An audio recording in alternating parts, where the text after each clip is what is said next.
Bueno, regresamos con ustedes. Buenos días, doctor Alfredo Polanco. Este es su día. Este es su día. ¿Cuál es el tema que tenemos? Y bienvenido. Espero que haya pasado un feliz fin de semana. Bien, saludo Licho, saludo a todos nuestros amigos televidentes y a todos los que nos siguen por las diferentes redes sociales. Cada día 6 de junio se conmemora o se celebra lo que es el Día Internacional del Paciente Trasplantado. Es muy importante para nosotros tocar este tema, pero vamos a hablar de la principal causa que aquí en República Dominicana conlleva a que haya que trasplantar a pacientes, que es la insuficiencia renal crónica. La insuficiencia renal crónica no es más que la pérdida de la función renal que se presenta en meses y años y que es algo lamentablemente irreversible. Y como es un caso, una condición irreversible, el paciente que tiene insuficiencia renal crónica tiene que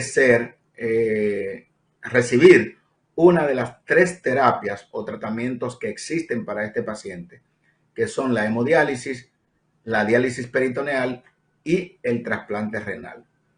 A diferencia de lo que se cree, que la mayoría de los pacientes que se le dañan los riñones es por el consumo de bebidas gaseosas, etcétera, esa no es la realidad. La realidad es que si usted es diabético, ya usted tiene aproximadamente entre un 30 a un 40% de padecer de una insuficiencia renal crónica, siempre y cuando no lleve el tratamiento adecuado o no consulte con un nefrólogo. Si también padece de hipertensión arterial, que es la segunda causa de insuficiencia renal crónica, también tiene todas las posibilidades de presentar un deterioro progresivo de la función renal. Entre estas 2 entidades clínicas, tanto la diabetes como la hipertensión arterial, conllevan al 70% de los pacientes que están en diálisis, o sea que esa es la causa que provocó la insuficiencia renal crónica.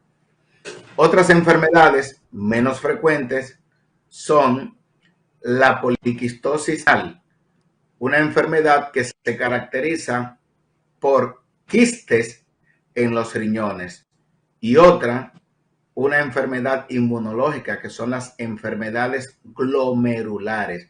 O sea, aquí están las 4 principales enfermedades que conllevan a insuficiencia renal crónica, aunque hay otras como son el lupus eritematoso sistémico, una enfermedad inmunológica, las infecciones de vías urinarias a repetición, el uso de medicamentos tóxicos para los riñones, etc. Importante saber cómo se manifiesta la insuficiencia renal crónica. Esta enfermedad, hasta que no está muy avanzado su cuadro, se puede presentar lógicamente asintomática. Es decir, el paciente no va a tener ninguna sintomatología hasta que no esté bien avanzada la enfermedad. Cuando está bien avanzada la enfermedad, ya el paciente va a presentar edema o hinchazón de su cuerpo que se inicia en los miembros inferiores, en los tobillos, las rodillas, y luego sigue ascendiendo hasta el abdomen. El paciente va a notar una orina espumosa en la mayoría de los casos, va a presentar disminución del volumen urinario en 24 horas, va a presentar falta de apetito, exacerbación de lo que es una crisis hipertensiva, o sea, la presión arterial mucho más controlar, náuseas, vómitos, debilidad general. Y cuando este paciente acuda a las consultas o acuda a la emergencia, ¿qué vamos a hacer? Se le va a hacer un hemograma. Generalmente ese paciente que tiene insuficiencia renal crónica va a tener anemia. Y es bastante importante que cuando tenemos en nuestra presencia a un paciente, por ejemplo, joven, 40, 30, y que es diabético, y que encima de eso le encontramos anemia, y esos son uno de los principales indicios de que posiblemente ese paciente tenga una insuficiencia renal crónica. Le vamos a realizar un examen de orina y vamos a encontrar que ese paciente va a tener varias cruces de proteína en la orina, que es lo que denominamos albuminuria. También podría presentar este paciente la presencia de sangre en la orina. Y luego procedemos a hacer los análisis más importantes, que es la urea y la creatinina. Este paciente va a presentar, ¿sí? No, usted está hablando de los síntomas. Sí. Pero la gente tiene claro cuál es el rol de los riñones en el metabolismo y en la prolongación de la vida. Ok, vamos a decir, bastante importante esa pregunta, Licho. Los riñones son órganos encargados de múltiples funciones. Una de las principales funciones es eliminar los tóxicos que no se pueden eliminar por la materia fecal mediante la producción de la orina. También se encarga de eliminar el exceso de agua. Entonces, nuestros riñones, mediante la orina, eliminan el exceso de sodio, de potasio, de cloro, magnesio, de metabolitos de muchos medicamentos que se deben de eliminar por los riñones. O sea, tiene una función de eliminación. Pero también los riñones son órganos encargados de producir una enzima que es la renina, que es la encargada de mantener la presión arterial. O sea que por eso ustedes van a ver que cuando a un paciente se dañan los riñones, lo primero que se descontrola es la presión arterial. También produce una hormona llamada eritropoyetina. La eritropoyetina es una hormona indispensable para que los glóbulos rojos se maduren y crezcan. Por eso ustedes van a ver que nuestros pacientes que tienen insuficiencia renal crónica, todos tienen anemia y a todos tenemos que inyectarles eritropoyetina. También tiene que ver con lo que es el metabolismo del calcio. Si no tenemos riñones sanos, vamos a tener un déficit de calcio, porque la vitamina D se activa en ese órgano o esos órganos tan importantes como los riñones. O sea, hemos mencionado unas cuantas de las múltiples funciones metabólicas que tienen los riñones. De manera que cuando tenemos un daño renal, sea por la causa que sea, diabetes, hipertensión, enfermedad glomerular, riñones poliquísticos, cálculos renales, medicamentos, lupus, enfermedades sistémicas, vamos a tener un deterioro completo de nuestro sistema.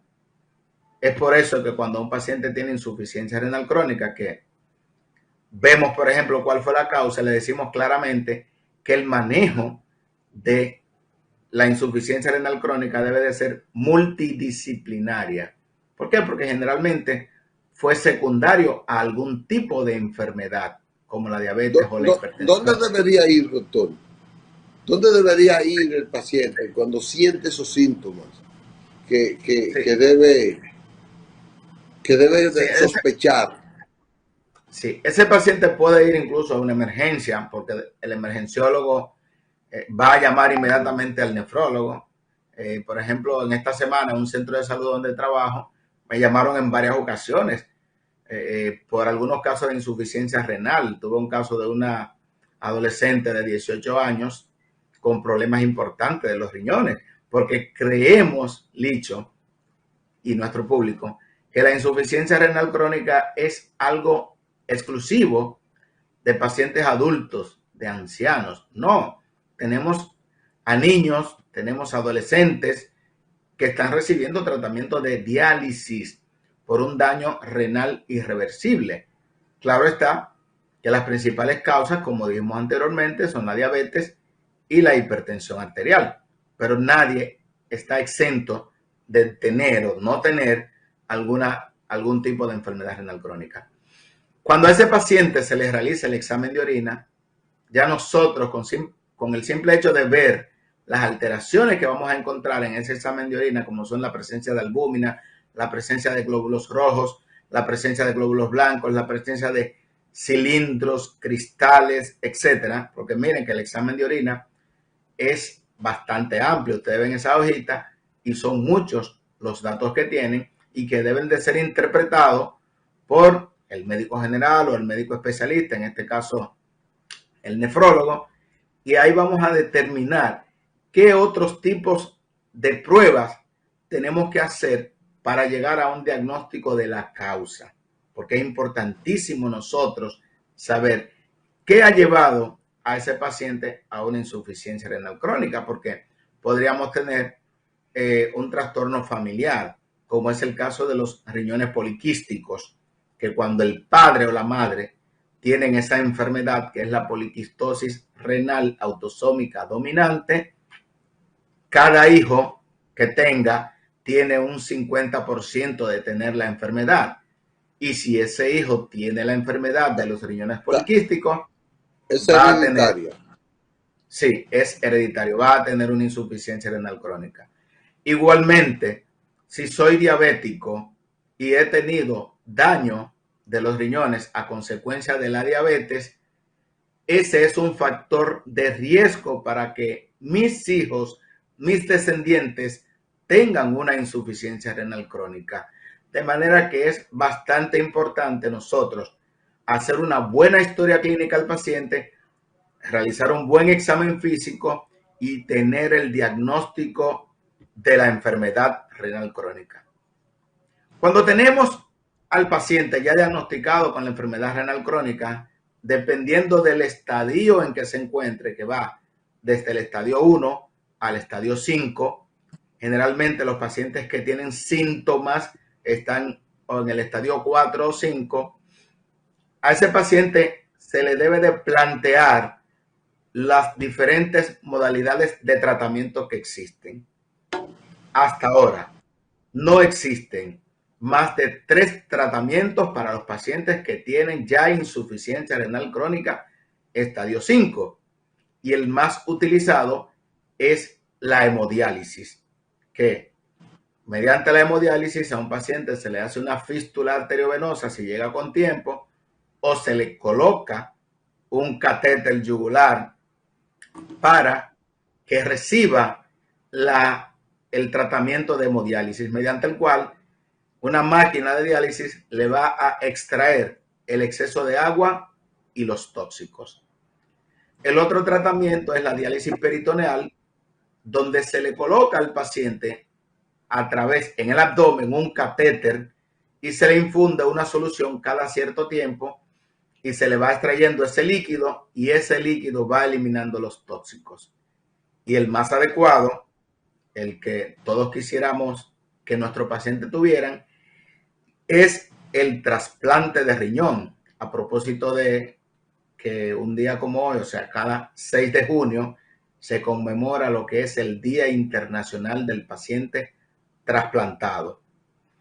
Pero, doctor, ese día, ese trasplantado no es solo de riñón, sino que se conmemora el trasplante general de cualquier órgano, ¿no, verdad? Sí, el trasplante general de cualquier órgano, exactamente. Por eso hacemos hincapié en que es importantísimo la donación de diferentes tipos de órganos para que puedan hacerse los trasplantes.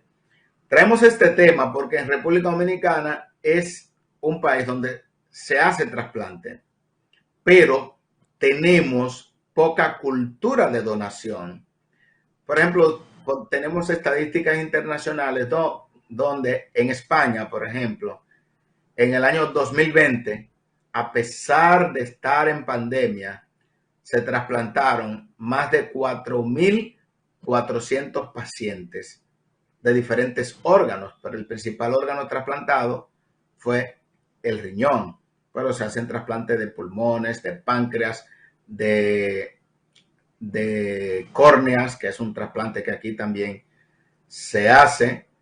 O sea que es bastante importante que nuestros dominicanos adquieran la cultura de donación.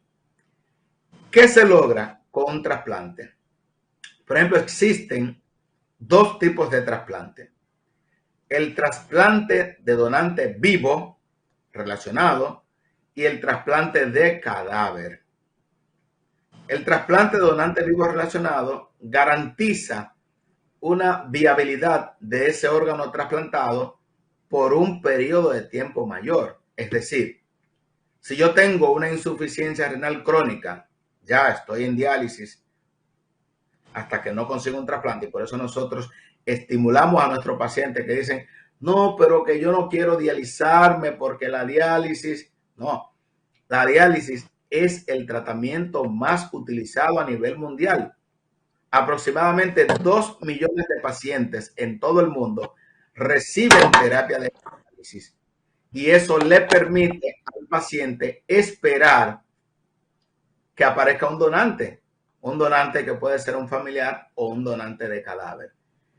Decía, cuando se hace un trasplante de un donante, de un familiar, de un pariente, de un amigo, que se puede hacer, la viabilidad de ese órgano que se recibió, como promedio, le va a garantizar más de 20 años.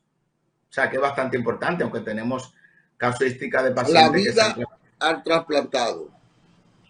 La vida a ese riñón. O sea, ese riñón que se trasplantó, como promedio, dura 20, 25 años.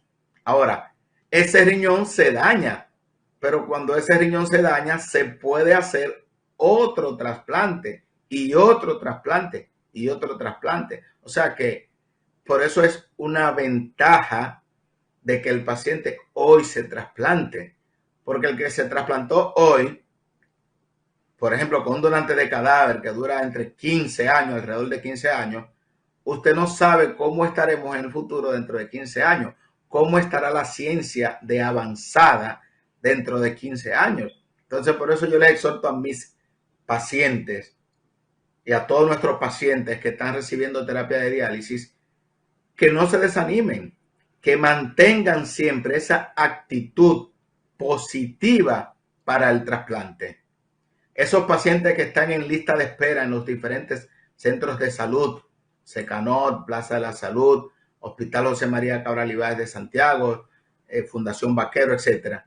Esos pacientes tienen una esperanza de vida que es el trasplante. Y hay, o sea, todos los pacientes, absolutamente o prácticamente todos los pacientes que están recibiendo diálisis califican para el trasplante. Entonces, doctor, sí. Déjeme volver a algo. Usted dice que un trasplantado, o sea, un riñón trasplantado de un ser vivo puede durar 20 años el trasplantado y de un cadáver 15 años. ¿Por qué la diferencia? ¿Por qué la diferencia? Sí. Cuando tenemos el trasplante de un donante de cadáver, por ejemplo, tenemos a un paciente 25 años que recibió un trauma encefálico severo en la autopista Las Américas, lo llevaron al hospital Darío Contreras o al Neira Lora. Ese paciente que se le diagnostica muerte cerebral o muerte encefálica, ese paciente está en una unidad de cuidados intensivos y adquiere, por ejemplo, en la unidad de cuidados intensivos procesos infecciosos. Es un paciente que está siendo medicado por múltiples medicamentos, valga la redundancia, que se le administran en una unidad de cuidados intensivos. A diferencia de un donante vivo, que ese donante vivo va a ser evaluado completamente durante varios meses y se va a ver cómo están esos órganos o ese órgano que va a donar. Y se va a elegir como donante a un paciente que esté completamente sano. Sin embargo, el donante de cadáver se cogió un riñón, se cogió un hígado, se cogió el páncreas de un paciente que estaba en la vía pública y tuvo un accidente de tránsito o le dio un infarto y tuvo una muerte cardíaca, una parada cardíaca, pero los riñones, el hígado, se pudieron recuperar para un trasplante. O sea, la viabilidad, las condiciones en las que se extrae un riñón de un donante vivo relacionado son muchos más adecuadas que de un cadáver. Ese riñón de ese cadáver incluso puede haber tenido una insuficiencia renal aguda por la causa que lo conllevó a estar en intensivos.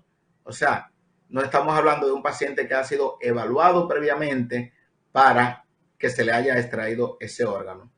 Entonces, esa es la razón. Doctor, un ser humano, y le voy a hacer dos preguntas ahí, un ser humano que decida apoyar, o sea, contribuir después de su muerte, puede salvarle la vida mediante el trasplante de órganos suyos en un accidente, por ejemplo, como el de ayer que ocurrió con el general. El general tiene 62, 63 años, pero ese cadáver puede salvar vida de diferentes trasplantes de órganos, corazón, hígado, riñón, usted ha dicho, ¿puede pasar eso? Claro, precisamente de una sola persona pueden donarse, pero puede salvarse la vida de 12 o 13 personas y mejorar las condiciones de más de 70.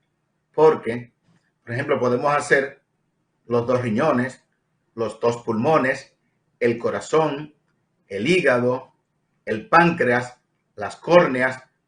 Podemos hacer trasplante de piel, que la piel no es que le va a salvar la vida a nadie, pero va a mejorar las condiciones.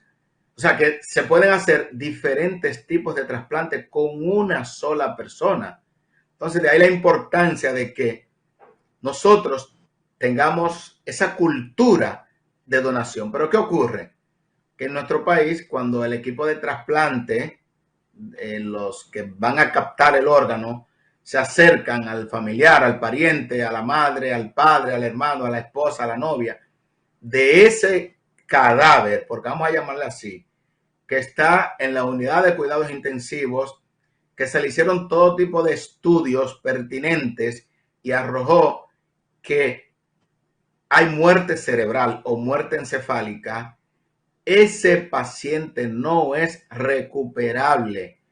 Ese paciente se mantiene respirando a causa de un ventilador mecánico. Inmediatamente se desconecte, ya ese paciente a los pocos minutos, ese corazón se para y hay que trasladarlo a la morgue. Sin embargo, en nuestro país nosotros hacemos la petición de órganos y lamentablemente la donación no se hace efectiva. Por ejemplo, en España, hacer eh, para, para que bueno, un cadáver pueda ser utilizado en esa multiplicidad de casos? bueno, lo que ¿Qué se pasa es debe que hacer previamente?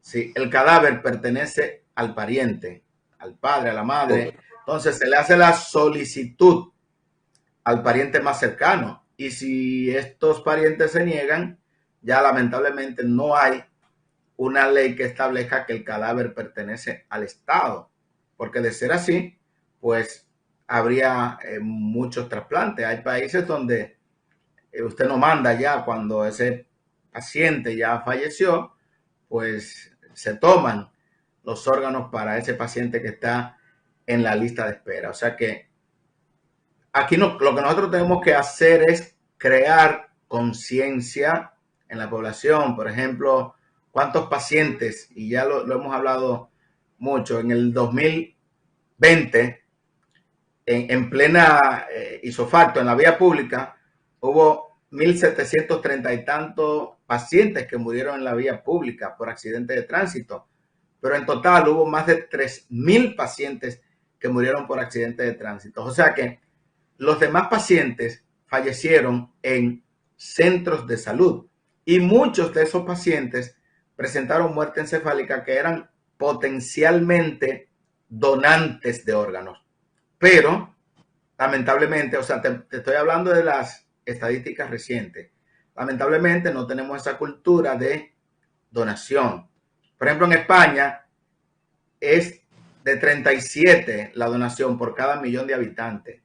O sea, que por eso se logran hacer muchos trasplantes. Aquí tenemos 10 millones de habitantes y si fuera así, si tuviéramos esa cultura de donación, todos los pacientes, prácticamente todos los que calificaran para trasplante de riñón, trasplante de hígado, estuvieran trasplantados. Pero lamentablemente no es el caso. Escasamente en nuestro país se recibe una donación de cadáver. O sea que lamentablemente, aunque no tengo las estadísticas, pero fui parte en el pasado de un equipo de trasplante y prácticamente la negación era lo que primaba. Y Doctor, lógicamente sí. lo que quiero aprovechar el tiempo para decirle a los amigos televidentes que está el teléfono ya disponible, el 809-262-1919 y el 809, ¿cuál es el otro, Juancito? El 809-200-0866. 200-0866. Sí, ese es del interior sin cargo. Para el interior sin cargo. Que pueden hacerle cualquier pregunta a partir de este momento sobre el tema, para que usted nos aire algo más. Continúe, doctor. Bien. Nosotros tenemos casos tan importantes. Por ejemplo, en República Dominicana, el primer trasplante de riñón se realizó en Santiago en el año de 1986 y posteriormente, en el 87, en el Hospital Salvador Begotier, se creó un equipo de trasplante y de ahí en adelante siempre se han hecho trasplantes. Luego en el Hospital Docente Universitario Padre Villini, yo formé parte de ese equipo de trasplante y podemos dar fe y testimonio de que muchos pacientes que se trasplantaron en el año 2000, en el año 98, en el año 2002, tienen todavía sus riñones funcionando. Hace un momentito estaba viendo una información de un paciente que trasplantamos en el Padre Villini. En el año 2002 le donó su gemelo, un gemelo le donó a su hermano que estaba en insuficiencia renal crónica, y hacen exactamente 20 años, en el mes de febrero, cumplió ese trasplante. Y está perfectamente bien. Sí. Vamos a ver esta llamada. Buenos días. Sí, gracias, licenciado. Yo quiero hacerle una pregunta al doctor que está ahora mismo en pantalla. Hágasela. Hágala. Adelante. ¿A usted se la haga? Hágasela. Adelante con su pregunta. Estamos en el aire. Asegurarme de que yo no tengo ningún padecimiento en los riñones. Cuando estoy orinando con espuma y mi orina es un color pardo, un poco oscuro. Y por lo menos me levanto a orinar 1 o 2 veces en la noche. ¿Cuántos años usted tiene? Para asegurarme de qué medidas debo tomar para prevenir afectación en mis riñones. Ok, muchas gracias. Doctor, ¿usted escuchó? Sí, claro, perfectamente. Orina parda. Okay. Orina parda, orina espumosa. Muchas gracias, manténgase en sintonía. Sí, es importante hacerle un simple examen de orina. Óiganme, ese examen de orina, por simple que aparente ser, nos da todas las informaciones de hacia dónde debemos de seguir. Porque, por ejemplo, si él dice que tiene orina espumosa, vamos a ver si ese paciente en el examen de orina tiene por lo menos trazas de albúmina o de proteína. Si de ser así, ese paciente tiene que hacerse lo que es el análisis de albúmina en orina de 24 horas. También es importante esa orina parda.